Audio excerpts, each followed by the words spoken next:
Hi everybody, hope you're doing well. Today I wanted to talk to you about how do you keep your relationship healthy. I thought that was a good one because I think a lot of people are having a hard time right now, and it got me thinking. So I wrote some points that came to my mind. I do a lot of writing, okay? And for those of you that follow me know that because I always make notes to everything that comes to my mind. And I suggest you do the same. When things come to your mind, please write them down because then you'll go back and then you can elaborate more on them. All right? So I made my little list. So the first one I want to talk about is maintaining a meaningful and emotional connection. Many times what I see is that through the years, people start losing this emotional connection. So what does that mean? Being in sync with each other. This is very, very important. I see so many people losing that between a couple.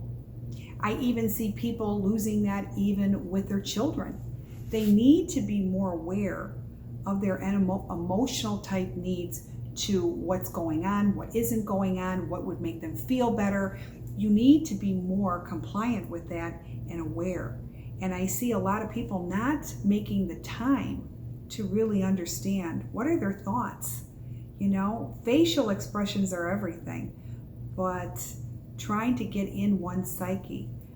But many times I see people not wanting to get in somebody's psyche until it gets so bad and you've already lost that connection with them. The trick is to keep the emotional connection ongoing, being in sync with your partner or your children. You just don't suddenly wake up to something that's so bad and now you want to know what's going on with them. This is a daily thing. You know, keeping communication is everything. So work on that.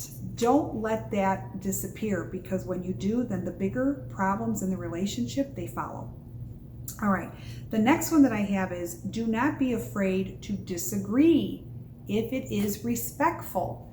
Now, I learned that with my child.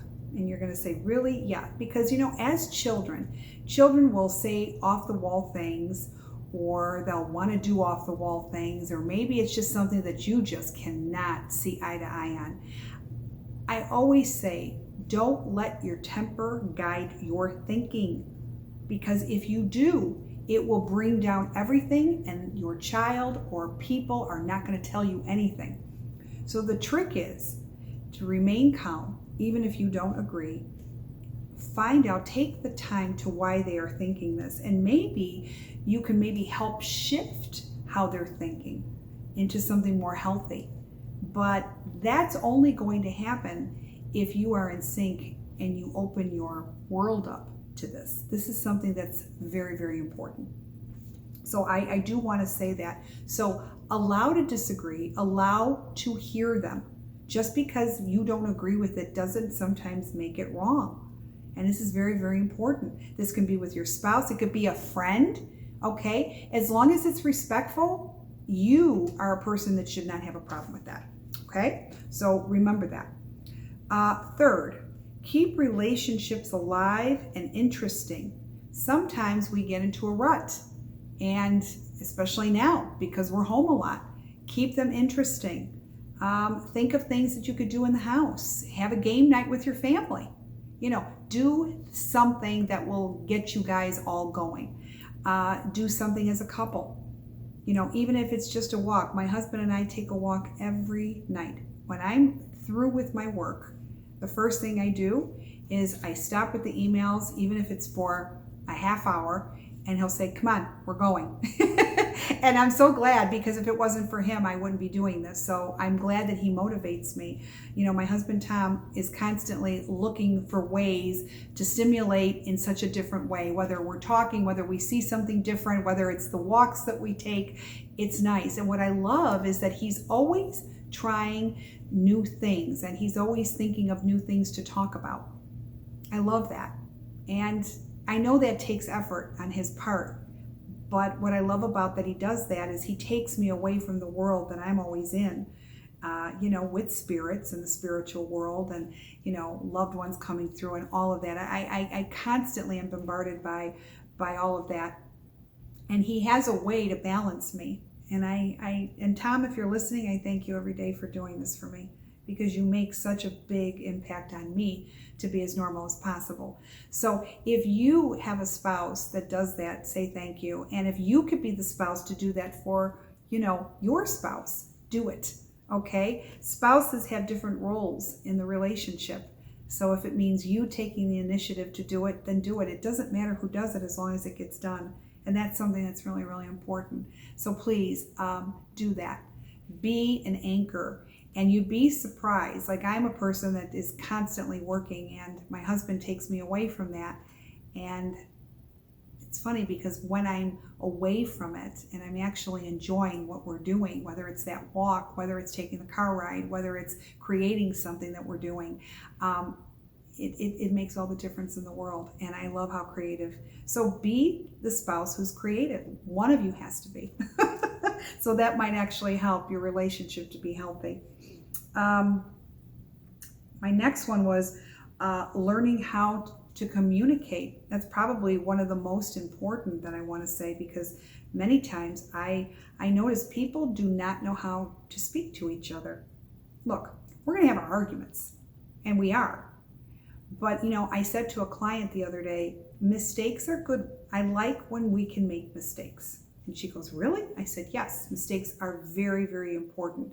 Arguments with our spouses can be very rewarding. And you're going to say, well, how? Because, with an argument, we learn something about our spouse. Think about that. Now, where it gets to be a mistake is if you're constantly repeating the same argument with your spouse. Then you've learned nothing and your relationship is going nowhere. But don't get into a panic if you had an argument. Learn from it and see where it goes. Sometimes, through time, it's the experiences that make such a difference in a relationship. But the key thing is not making the same mistakes, learning from them and putting it in its place to strengthen your relationship. That is really, really important. So understanding and learning how to talk to your spouse. Now, if you have a spouse that just doesn't see eye to eye, you may have to seek therapy and learning how to talk to this individually. I do recommend that. Everything takes work. And if you're willing to work at it and save the relationship, then what can you do on your end to understand that person? So that might be something you might want to consider. Commit to spending more quality time with each other. Now, I know when you're a parent and you have children, young children especially, it takes that away. I will be the first to admit that. I cannot tell you. When my husband and we were young and we had Alex as a baby, I remember I used to have to lay down with her, so she would have to fall asleep because she could never fall asleep unless I lay down with her. And 9 out of 10 times, my poor husband, he would have the movie picked out and he was waiting for me, and I ended up falling asleep with my daughter. I know how many mothers can attest to that. And I remember my husband never getting mad, but one day he said to me, could you just make it a point to just not sleep tonight and we can have our movie night? And I thought, oh my God, look what I'm doing to this poor man. And you know what? And he didn't yell at me. He didn't say, meh, meh, meh, meh, you never did this and you're always sleeping, meh, meh, meh. He didn't say that. And I think because he didn't propose it into an argument is how I felt bad of what I was doing to him. And at the same time, it made me aware that as much time I was spending with our daughter, that I need to take 1 or 2 days a week and have that quality time with my husband. So listen, I've done many mistakes in the past, and I'm human. I am not a machine, and I'm not perfect. And I like to let you all know that many times I put myself in with you. But if there's things that I've learned along the way, I love to pass them along, because your children don't stay young forever. And I know sometimes it's exhausting, and I'll be the first one to tell you that. It is. It's very hard being a parent. It's the most rewarding, but it's hard, and you have your days. But try to remind yourself that's all they are. They're just days. There will be new ones every single day in what you can do. So make that something that is really important. Make the time. I know as a mother it's very, very hard, but you'd be really surprised to when you do this. Quality time is everything, but anything of quality is worth everything. Like I said, sometimes we don't have a lot of time to spend with our children as much as we'd like to, or our spouses, or even a good friend. But make it a point that when you do spend the time, it's of the utmost of quality. And communication is key.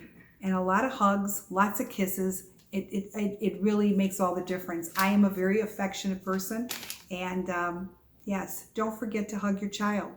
Don't forget to hug your spouse. And don't forget to tell them not only how much you love them, but what it is that they're so great at doing. You need to always remind your husband, your wife, your child, what a great job that they're doing, and why is it a great job. Point out things that really says something, because your wife tomorrow will say, really? How nice is it to hear a compliment? We all need it, because we're all human, and we all want to hear and feel love. Okay? So I hope this has enlightened you. I hope it's given you food for thought. But in order to make your relationship good and grow, take some of these tips, implement them. Don't take things for granted, and do the work, put the effort. I'm not telling you to do this every minute of the day, but if you could do this once or twice a week and really make time and put your schedule away. Like I said, I work 24/7.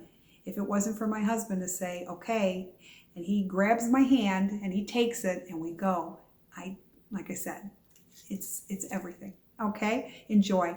Please subscribe to Facebook, subscribe to YouTube, Instagram as well, and a lot more will be coming. All the best. Sending you all my love. You take care. Bye-bye.